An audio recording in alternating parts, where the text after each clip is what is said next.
Hey, salut à toi, j'espère que tu vas bien. Bienvenue dans ce nouveau podcast.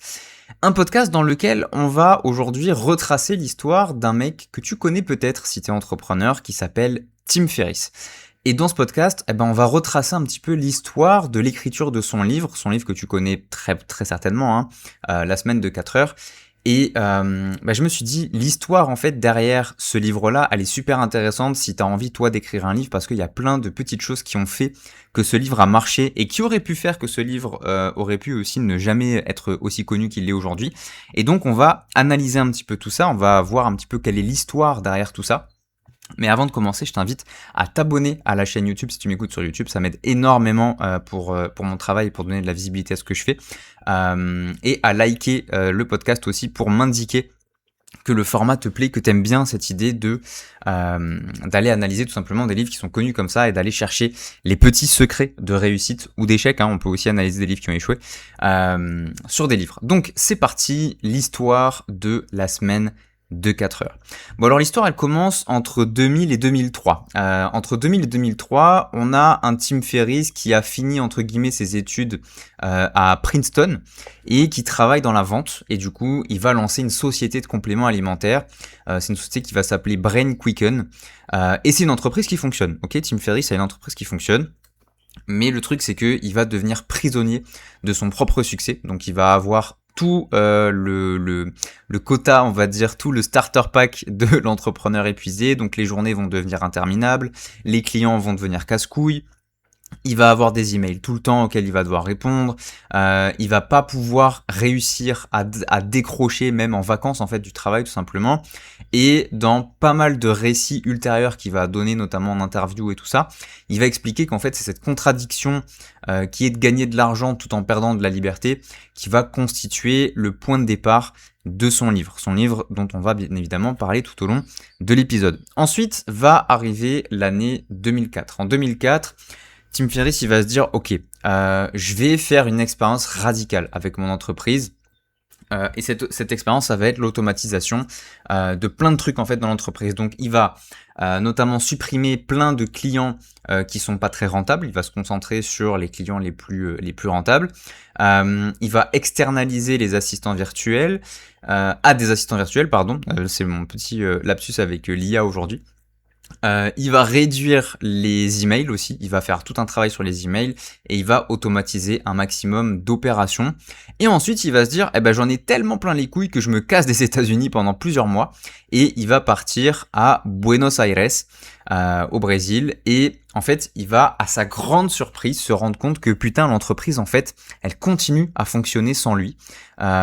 Et c'est là qu'il va vraiment comprendre que le problème, c'est pas tant de manquer d'argent, mais c'est de manquer de liberté. Pourquoi ? Parce que quand il est à Buenos Aires, il va se dire, mais en fait, avec peu de dollars, on a un dollar fort en fait en 2004 au Brésil, encore aujourd'hui j'imagine. C'est-à-dire que tu arrives avec quelques dollars dans un pays dans lequel c'est beaucoup, tu vis comme un roi en fait, un petit peu comme les entrepreneurs aujourd'hui qui partent à Bali. Tu pars avec quelques milliers d'euros, t'es déjà plus riche que 80% de la population quoi. Donc l'idée c'est ça qui est cool, c'est de se dire ah oui, en fait c'est pas manquer d'argent, c'est manquer de liberté, parce que quand tu as la liberté, tu peux encore te déplacer par exemple dans un pays où l'argent n'est pas tellement un souci. Donc il réfléchit à tout ça, il se rend compte que effectivement l'automatisation c'est quelque chose qui fonctionne, et il s'est dit tiens, il y a quelque chose à faire, avec ça. Jusqu'en 2005, donc de 2004 à 2005, il va retourner aux États-Unis après son petit séjour à Buenos Aires. Et il va être invité à intervenir dans un cours d'entrepreneuriat, toujours à Princeton, dans ses études. Et il va donner des conférences sur ce qu'il va appeler plus tard le lifestyle design, qui vont rencontrer du coup beaucoup de succès, tu m'étonnes. Et en fait, il va utiliser les questions de ses étudiants comme un sujet de laboratoire. En fait, il va se dire, ok, je vais noter toutes les objections, toutes les incompréhensions, tous les sujets qui reviennent sans arrêt, je vais les noter. Et en fait, il disait après que une grande partie de la structure de son livre, ça va naître en fait de ces échanges-là. Donc, les cours à Princeton vont l'aider à tout simplement se préparer la structuration de son livre. Donc, on arrive en 2005, et en 2005, ça foire en fait. Ça foire, c'est une catastrophe, c'est-à-dire que Tim Ferriss va écrire son premier manuscrit, il va être à Buenos Aires pour le faire, et en fait, il va écrire un livre qui est super classique en fait, ça va être un bouquin très académique, extrêmement large, et ça c'est ses propres mots, hein, c'est lui qui dit ça, il dit que cette première tentative échoue complètement, voilà, c'est un big fail, ça ne marche pas, et il va se rendre compte de quelque chose d'extrêmement important pour l'écriture des livres, c'est que il ne faut pas écrire un livre pour tout le monde, il faut avoir un avatar client précis, entre guillemets. On arrive du coup en 2006. En 2005-2006 plutôt, donc la transition un petit peu entre les deux années, il va y avoir un déclic. Donc Tim Ferriss, en fait, il va se dire, ok, mon livre, il a merdé. Qu'est-ce qui fait que mon livre a merdé? Pourquoi mon livre, il a pas fonctionné? Il va se rendre compte que il va écrire plutôt pour deux potes à lui. Ok, il va se dire, bon bah mon livre, je vais pas l'écrire pour tout le monde, je vais l'écrire pour seulement deux amis. Ok, donc je vais pas viser un marché complet, je vais même pas viser des millions de personnes ou quoi que ce soit. Je vais écrire pour deux personnes qui me ressemblent. Voilà, c'est son postulat. Et en fait, il va expliquer plus tard dans cette interview que le fait d'avoir pensé à seulement deux personnes comme avatar de son livre, ça a complètement transformé notamment le ton du livre. C'est-à-dire que le bouquin, il est devenu super concret, super provocateur, beaucoup plus personnel et beaucoup plus aussi conversationnel. Et c'est ça, pour lui, hein, c'est lui qui le dit encore une fois, pour lui, c'est une des raisons du succès du livre. C'est qu'aujourd'hui, le ton, c'est aussi ce qui fait que le livre est super accessible et que il est super agréable à lire. Voilà, pour ceux qui l'ont lu, c'est très facile à lire, c'est super accessible, super cool à lire. On arrive en 2006. Et en 2006, le titre. Le titre devient le sujet. Et en fait, il y a un premier problème avec le titre, c'est que Tim Ferriss, il se dit, bon, bah, je vais pousser jusqu'au bout ce délire d'avoir un titre super personnel et familier, on va dire. Et ce titre-là, ça va être Drug Dealing for Fun and Profit. Je te le fais en français. Vendre de la drogue pour le plaisir et le profit. Évidemment, qu'est-ce qui se passe? Les distributeurs et les détaillants, ils vont dire, non mais mec, t'es un grand malade, on va pas vendre un livre qui s'appelle Vendre de la drogue pour le plaisir et le profit. Donc c'est mort en fait, ça ne marchera pas. Donc il se prend un gros stop et on lui dit, mec, garde ton livre de malade, y a pas moyen qu'on vende ça dans les grandes surfaces, etc. Donc il se dit, ok, je vois qu'effectivement c'est pas bon, donc il se remet en question sur son titre et il se dit, bon bah je vais plutôt tester d'autres choses, je vais tester d'autres livres, d'autres titres, pardon, et il va avoir toute une liste, une douzaine de titres, notamment, je vais t'en lister quelques-uns, Broadband and White Sand, Millionnaire Caméléon et The 4-Hour Work Week. Et ça, c'est l'ordre, en fait, de ses préférences, donc c'est le top 3. Et en fait, à la base, son titre de livre, ça devait être Broadband and White Sand, qui veut dire, en gros, haut débit et sable blanc. Et en fait, c'était son préféré. Et il se disait, bah, ça reflète vachement mieux l'idée profonde du bouquin. En gros, tu peux travailler depuis une plage, donc White Sand, avec une connexion Internet broadband haut débit, tout simplement. Et donc, ça va montrer cette idée de mobilité, de liberté géographique, de revenus des maths, voilà, tu te fais de l'argent sur Internet, etc. Et en fait, il s'est dit, attends, je vais pas forcément retenter le coup à l'instinct. Je vais plutôt faire en sorte que ce soit les gens qui me donnent le bon titre, ok, par rapport à mes préférences. Et donc, il s'est dit, je vais créer plusieurs campagnes sur Google Ads, donc les publicités Google, et chaque annonce va correspondre à un titre potentiel. Et donc, avec ça, je vais mesurer le taux de clic, je vais mesurer l'intérêt qui est généré, et donc je vais pouvoir mesurer de certaine manière les réactions du public. Et ce qui se passe, c'est que je crois, alors j'ai trouvé ça sur Reddit comme information, je sais pas si c'est vrai ou pas, mais si c'est vrai, c'est assez ouf. Il a mis seulement $200 de budget pour avoir cette étude, on va dire, avec Google Ads. Et le gagnant, tu le sais, c'est The 4-Hour Work Week. Et donc, bah, ça va donner en plus un des principes qu'il va répéter beaucoup dans son propre livre, hein, tester le marché avant de prendre une décision. Et donc, c'est un des principes centraux du livre. Et en fait, il l'a déjà appliqué pour trouver son titre. Et c'est comme ça, en fait, que le livre s'est appelé aujourd'hui La semaine de 4 heures. Mais à la base, ça devait s'appeler Haut débit et sable blanc. Que je trouve assez sympa en vrai. Mais l'histoire a fait que c'est pas comme ça que ça a fonctionné. Donc en 2006-2007, il y a eu encore une fois des refus de pas mal d'éditeurs, ok. C'est un point dont on parle pas souvent, mais factuellement, c'est ce qui s'est passé, c'est-à-dire que le manuscrit a été rejeté par de très nombreux éditeurs avant d'être accepté.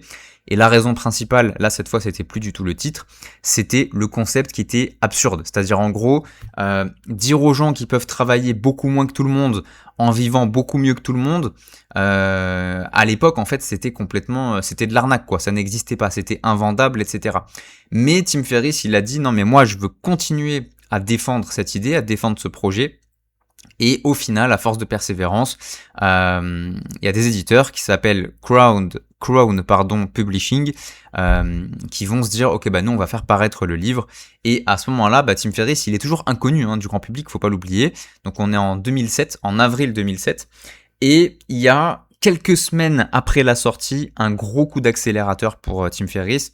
En gros, il va obtenir un créneau de dernière minute pour intervenir au Festival Tech qui s'appelle SXSW, donc SXSW, c'est un peu dur à prononcer. C'est une conférence dans le milieu de la tech, etc. Et c'est une conférence qui va attirer beaucoup plus de monde que prévu.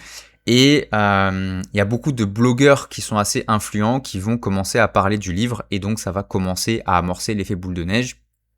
Et petit à petit, il s'est passé ce qui s'est passé, l'histoire, le reste appartient à l'histoire, tu connais. Le livre a commencé à être connu un petit peu partout. Et avant même la sortie du livre, il faut le noter, donc toujours dans l'année 2007, Tim Ferriss, ce qu'il a fait, c'est qu'il a passé des mois et des mois à nouer des relations avec plein de blogueurs. Faut savoir qu'à l'époque, on n'avait pas Instagram, on n'avait pas TikTok, on n'avait pas des podcasts géants dans des studios, etc. Il n'y avait pas tout ça. Et lui, ce sur quoi il a misé, c'est sur les blogs. Et encore aujourd'hui, moi, je le maintiens pour mes clients. Je leur dis, les amis, avoir un site internet, c'est super important pour une entreprise. Et pour les auteurs, c'est pareil. C'est cool d'avoir un site internet, de pouvoir se référencer dessus, d'apporter de la valeur sur un sujet et de pouvoir complémenter évidemment avec un livre. Et donc, c'est une stratégie qui lui a permis d'avoir une visibilité complètement disproportionnée en fait par rapport à sa notoriété de base. Comme je l'ai dit, la suite appartient à l'histoire. En 2009, 2 ans du coup après la sortie, il va y avoir l'édition augmentée du livre qui va sortir. Donc il y a plus de 100 pages en plus. Il y a des dizaines d'études de cas, il y a les retours des lecteurs, il y a plein de nouveaux outils qui vont apparaître aussi dans le livre. Et c'est globalement... Oula, j'ai perdu ma voix. Pardon. Et c'est globalement l'édition que toi et moi probablement on va connaître.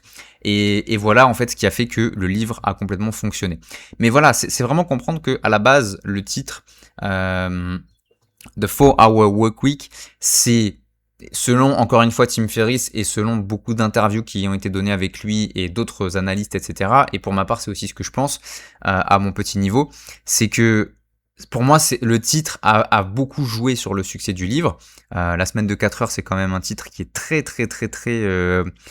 titresque, on peut le dire. Mais c'est aussi un titre qui est responsable d'un grand malentendu autour du livre, parce que Tim Ferriss, en fait, il s'est beaucoup défendu sur ça. Il disait non, mais la promesse, c'est pas vraiment de travailler 4 heures par semaine. En fait, c'est surtout un livre qui parle d'autonomie, qui parle d'arbitrer le temps et l'argent, qui parle de reconcevoir entre guillemets son mode de vie d'une manière différente, et qui parle évidemment de liberté géographique, qui a eu beaucoup de redites par rapport à ça. Et en fait, à cet égard-là, ce qu'il faut comprendre, que je trouve vraiment passionnant, c'est que Broadband and White Sand, donc Eau débit et sable blanc, donc le premier titre, je trouve que c'est un titre qui décrit beaucoup mieux le contenu du livre, factuellement, mais que The 4-Hour Workweek, c'est le titre qui a permis au livre de devenir un phénomène mondial. Et en fait, on se rend compte que le titre, c'est pas vraiment une science exacte, c'est-à-dire que le titre qui a rendu le bouquin célèbre, c'est pas forcément celui qui décrit le mieux ce qu'il raconte réellement. Et c'est sur ça que j'ai envie de te faire réfléchir, c'est de te dire, si ton titre ne décrit pas parfaitement, réellement, factuellement, on va dire, ce qu'il y a dans le livre, sans forcément mentir non plus sur le contenu, on est d'accord, c'est pas le but, ça veut pas dire que c'est un mauvais titre. En fait, il y a toute une science avec les titres, et du coup, j'ai tourné plusieurs épisodes, je crois, au moins un, ça c'est certain, mais il y en a d'autres où j'en ai parlé, sur comment trouver le bon titre de son livre. Et pour moi, c'est extrêmement important de savoir bien trouver son titre. Et ça montre à quel point un titre, ça peut tout simplement faire décoller un bouquin. Donc voilà pour l'histoire derrière La semaine de 4 heures. C'est un livre que je trouve génial. Encore aujourd'hui, moi je le trouve pertinent dans surtout sa pensée. C'est un super bouquin. Je t'invite à le lire si tu l'as pas encore lu. Ça fait réfléchir quand même sur le fait de créer sa propre entreprise, etc. Et j'ai envie de te dire aujourd'hui, si tu as envie d'écrire ton livre, je vais mettre tous les liens dans la description qui peuvent être utiles. Il y aura un quiz qui du coup te permet de savoir si c'est le bon moment pour toi d'écrire un livre. C'est important de savoir si c'est le momentum pour le faire parce qu'il y a tout un, on va dire un timing pour se mettre vraiment sur le travail d'un bouquin. Et si tu as envie de me déléguer l'écriture du livre, il faut savoir que c'est mon travail. J'écris des livres pour mes clients, des livres entiers à la main, j'utilise pas d'IA pour le faire. Et je mettrai tous les liens dans la description, ça s'appelle du ghostwriting, je suis professionnel à ce niveau-là. Et je propose aussi de la supervision, si tu préfères que ce soit toi qui tienne le stylo, entre guillemets, qui écrive le livre, mais que tu sois conseillé du coup, encore une fois, par un professionnel. Voilà pour cet épisode, j'espère que ça t'a plu. Si le format te fait kiffer, que tu te dis ouais c'est plutôt cool d'en savoir plus comme ça sur les petits secrets de succès des grands livres, t'hésites pas à me le dire en commentaire. Si tu me le dis pas, je pourrais pas le savoir et je pourrais pas refaire de contenu de ce genre-là. Donc n'hésite pas à me dire dans les commentaires si ça t'a plu. Et si ça t'a plu, me dire aussi les livres que tu aimerais que j'aille analyser pour qu'on puisse du coup aller faire nos petites recherches et voir qu'est-ce qui a fait que tel livre a marché et tel livre n'a pas marché. Voilà. Je te dis à très vite. Pense à t'abonner bien évidemment pour me soutenir si tu as envie de le faire. Et on se retrouve très vite dans un prochain épisode. Salut à toi.